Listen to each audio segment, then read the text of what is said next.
My name is David Crombecque from the University of Southern California in Los Angeles. And my most memorable moment teaching an IBL class was 2 years ago when I was teaching a first semester calculus at Gettysburg College back then. It was a class of about 20 students, and it was the first time I was teaching IBL actually. And I was set on having them understand and not really understand the concept of limit and continuity. And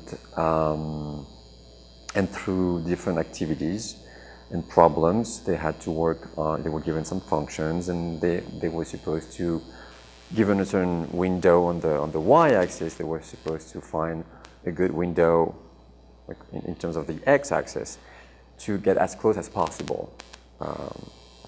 And through that process, and also a lot of discussions during the class time, they started to realize that, oh, I got a different like window than yours.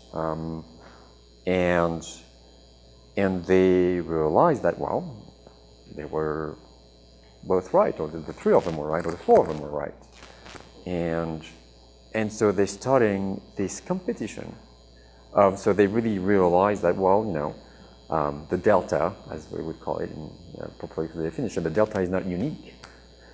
And they kind of started this competition of like who could find the best one.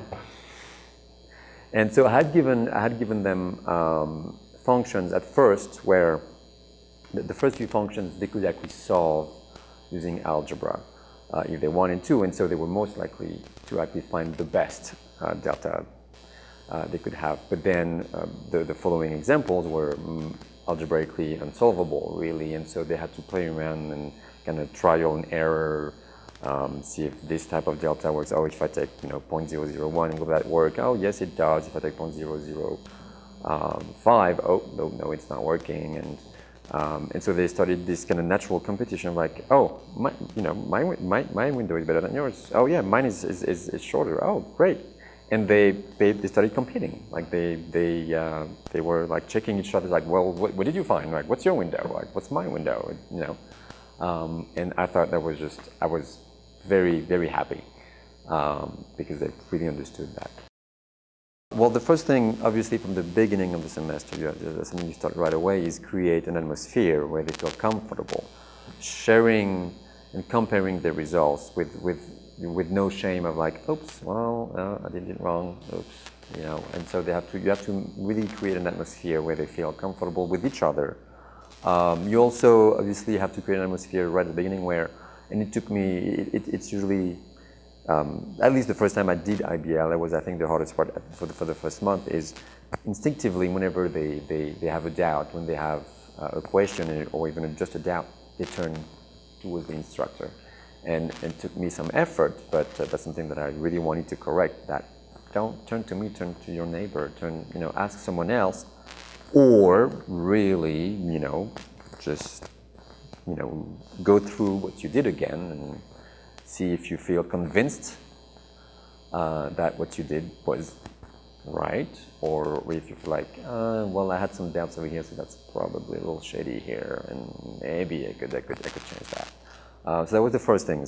Creating this atmosphere between each other with respect to the instructor was a big part, a big job that you do during the class time.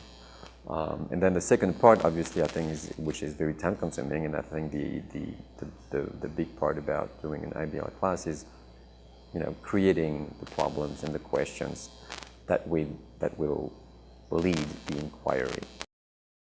I think they learn a lot about themselves, and that's one of the most important things. They realize that they can do things. A lot of them, and I've actually been told explicitly by some of the students that, oh, I was told I'm bad at math, and I thought I was. Maybe I still think I was. I don't know. And they give you this look like, you could think I still suck at math, or, but they realize that actually, well, whatever you were told. I mean, hey, you were able to do this. I think that says something about you, right? And so they discover things.